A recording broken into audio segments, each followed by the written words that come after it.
guys, welcome to the first of my weekly reading wrap-ups slash reading check-ins for the month of May. We're gonna give this a try, see how it goes. I thought with the short story readathon, it would be good to have more regular check-ins, and because I'm not a huge fan of filming a huge reading wrap-up at the end of the month, because I always have so many books to get through, so we'll give this a try. I'm gonna split this into 3 different sections. First, I'm gonna talk about the short stories that I've read, then I'm gonna talk about the books that I finished, and then I'm going to talk about the books that I'm currently reading for this week. So I'm doing the short story readathon. I'm co-hosting that with Mitzi and Karina, and this is what my bingo board looks like so far. I know some people have already done a blackout. I haven't been trying to just read short stories. I'm kind of trying to sprinkle it throughout the month, so I think I'm about halfway done, and so that's a good start. I'll go over which stories fulfill these prompts right away. And then I made myself a printable because I use my reading journal, and I have this in my shop as a digital download, but you can also buy the printed version. I'll leave a link below. But I wanted to do something different for my short stories because I didn't want my short stories taking up as much space because I don't have as much to say about them, but I wanted to read my short stories separately. So I created a printable that I will leave a link below where you can grab it for yourself. It's super simple, just tells you, like, you fill in the date, the title, the collection / I also put the author in there, and how many stars you rated it. So I'm using that for my short story tracking for this month, and I think I'll use this in the future as well. So let's just get in with the short stories. The first one I read was called A Case of Trespass by L.M. Montgomery. Now, if you go onto Amazon, they have free Kindle books of what I believe is all her short stories grouped into the years that she wrote them. So I used this one for the prompt 1800s because the first short story she wrote in 1897, I believe. So I figured that would work well. I want to work my way through those short stories in order, because if I flip back and forth in an ebook, it's going to be really confusing. So it was called A Case of Trespass, and I gave this one 4 stars. It is about a boy who fishes in this pond, but the pond changes ownership and he doesn't think to ask the new owner. He just keeps doing it, and it's about honesty, and it's a cute little story. You can tell that it's like one of L.M. Montgomery's first books, stories. It doesn't have like a lot of the feel of her like more well-known works, but it was cute. It was very like, you know, honesty is the best policy kind of story, moral, and I enjoyed it. Then the next one I have was called Here I Am Washing Dishes Again, and this is from the Let Me Tell You Shirley Jackson collection, and I used this one for the humor / satire prompt because it's in the section called humor, and this book is a collection of stories, essays, and other writings that were published after she died by her children and grandchildren, I think. And this whole section is called Somehow Things Haven't Turned Out Quite the Way We Expected, Humor and Family. And she has a few little comics or pictures throughout that are kind of funny. I have enjoyed the ones that I've seen. So the first story, like I said, was called Here I Am Washing Dishes Again. And really, it was mostly an ode to her favorite forks and how she has 2 forks. My 2 forks are insanely jealous of each other. This is a quote. And I find that I must take a path of great caution with them. Something I would not do for many of my friends. I try to keep out of their quarrels. Who wouldn't be afraid of an angry fork? And it goes on and on about her dishes and her cups and her egg beater and her dish towel and the magnetic metal bar in her kitchen. A magnetic metal bar about 4 inches long that takes and keeps a violent hold on any metal objects near it, so that I have to pry my can openers away from it, and occasionally, working too near, have fear for the fillings in my teeth, or my wedding ring, or the tips of my shoelaces. So it's really just a story about kitchen work and kind of a love for certain utensils in her kitchen. I ended up giving this one 3 stars. I don't know, I like Shirley Jackson. I feel like maybe humor isn't really her thing. It was funny, but it wasn't super amazing.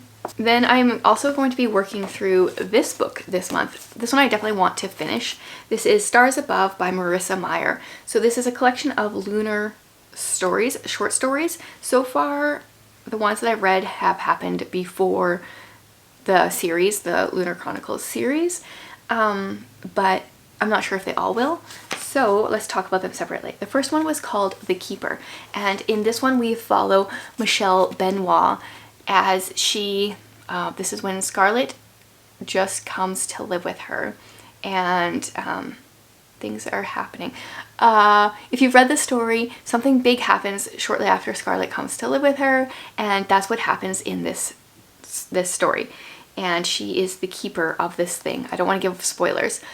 So far, it's actually, I gave this one 3.5 stars, and same with the next one actually. But I am liking the short story collection thus far.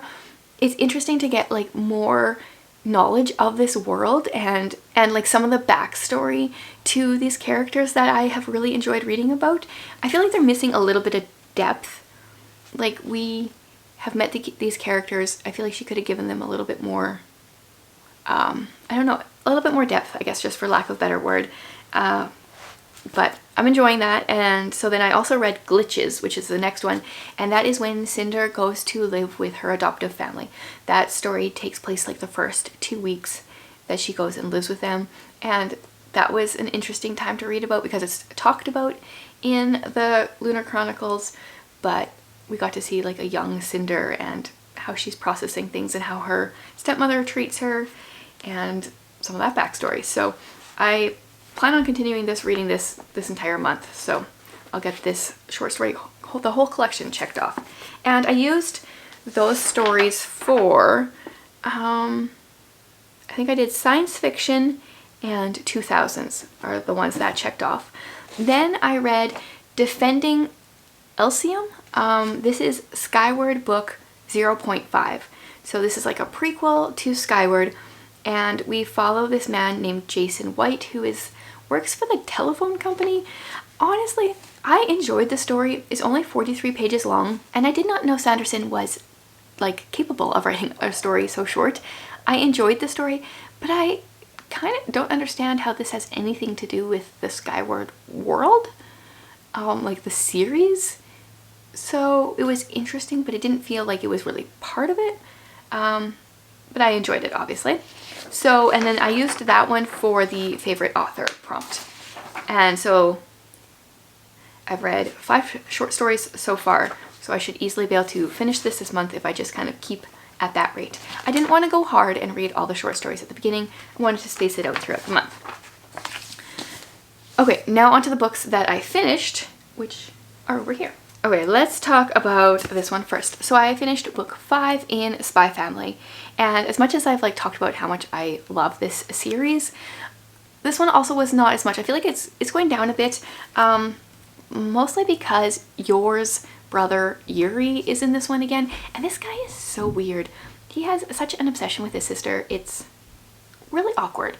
Right, if you haven't paid attention to my last few videos, this series is about a man who's a spy, and for an operation mission that he has to get married and have a kid, and he doesn't realize the woman he marries is an assassin, and the child he adopts is a telepath. And it's a really cool story. Some things are just better than others, and yeah, I'm still enjoying the story. I think there's only a couple more that are actually published in English. Still want to continue, but I do feel like the first 2 books were definitely the best of the series. Then one that I read, I seriously only, yeah, I started this at the very end of April and I finished it last week and I loved it, is Lady Jane Disappears. I am having this major craving for good historical fiction, but especially if it has like some kind of mystery element. So in this one, we follow a woman whose name, see, I'm so bad at names. What is her name? Oh yeah, it's like, it's weird. It's Orally or something like that. Harcourt. And she starts out the story in debtor's prison. She has just been released from debtor's prison. Actually, she wasn't in there. Her father was, and she grew up in debtor's prison with him. And this guy is coming as representative of her family to collect the belongings, and she realizes on the way home, she finds out that they thought they were just getting like his like old stuff. They didn't realize she was part of his belongings, and so she goes to live with them, and there's a lot of awkward tension in the family, and Orly is trying to find her mother. She has some information about her mother. She doesn't know if she's dead or alive, but she wants to find out like the story of what happened to her, because it's a mystery. Her father always talked so highly of her mother, but like wouldn't tell her who she was. And so another aspect is her father, while he was in debtor's prison, and I think even before, was a writer. He wrote with a pen name, and she has continued to do his writing after he has died, and she is assuming his pen name, and she's writing the story of Lady Jane disappearing, who her mother is. And I loved so much about this. I was tabbing like everything and underlining, and there's so many quotes that I liked. This is a Christian historical fiction story, and there was so many faith conversations. Okay, let's see here. I think this is kind of like a servant talking. This house simply oozes religion, but has precious little of God. They've even built their own chapel right on the grounds, which, I might add, has likely never heard a sermon on decent human kindness. Nell appeared to place a fuzzy towel and dressing gown on the chair and remove my wet clothes from the floor, then disappeared again. How like Jesus serving his followers, and how unlike the family that was supposed to love me as one of their own. Oh, like I could, so many. Yeah, I can't even read you guys all the quotes. Like I highlighted so many things. Oh, here's a good one. So at the beginning of each chapter, there is a passage from the Lady Jane disappears story that she is writing. It says, the love Lady Jane bestowed on her friends never changed them, but rather it broke through the lies and hindrances to reveal the version of them that God always intended them to be. Yeah, so if you like historical fiction at all, I would highly recommend this. I enjoyed it so much so that I went and purchased, I think, possibly every single book written by this author. So watch for that in a book haul to come. Okay, and then on to the 2 books that I'm currently in the middle of. I am deciding, I'm still not sure if I'm going to always share the books that I'm in the middle of, because I'll share a wrap up probably of them in the next few weeks, but I wanted to. So I'm currently reading A Peculiar Combination by Ashley Weaver. This is the first book in, I don't know if this series has a name. In this series, I think. Or maybe it will just be a standalone. I don't know. I am on chapter 22, 200 pages in pretty much. And in the first chapter, we get introduced to our main character, Ellie, who works with her uncle, and it is in the middle of World War II. What they do to make some extra money is they break into houses, into safes, and steal jewels. I think he is a locksmith by trade. She helps him, but they make most of their money by stealing things. And they get caught right in the very first chapter and are asked by the government to help them with some I don't know, like they need some help with uncovering some spies from the war or some documents or something. And I'm really enjoying it. I feel like this is missing a little bit of the depth of something like this, but it felt similar right off the bat, because while our main character in here is in debtor's prison, we find out right at the beginning here that our main character was born in a prison, and that was feeling like deja vu right away. And I am enjoying it. There's this one quote that I really liked, because my husband's really big into tea. It said, if and when we ran out of tea in this country, I would be prepared to go to battle with the Germans myself. Like, that's spoken as a true tea lover. Yeah, so there's been a lot I've enjoyed. I've been tabbing a few things, just general things that I've been enjoying. There is a bit of what feels like it's a very obvious kind of like romance thing going on in here. I'm not sure how it's going to resolve, if this is a series, if this is going to drag on or what. I'm curious to see. That will definitely change my star rating of the book, I think, because I feel like it's talked about a little bit too much. So if we're going to drag this out over the course of a series, I don't want to listen to it like in every book this much, but we'll see. It's interesting. So to see someone that kind of works for the wrong side of the law to going and switching sides and being really excited to work for the right side of the law. And yeah, it's a super easy read. Really enjoying it. I will probably finish it today. And then the book that I'm also currently reading is Rhythm of War by Sanderson. So my goal is to read 300 pages each week. I am a little bit behind that. I'm on page 266. No, that's actually not true because I read some in the middle of the night when the baby was up. I'm a little bit farther than that. Okay, I'm on page 279. So, almost at 300 pages. And I'm going to work on continuing with this. So this is book 4 in the Stormlight Archive. Not much I can say. I thought this one part was funny though. I like when Sanderson infuses humor, and his one character, Shalon, she's the funny one.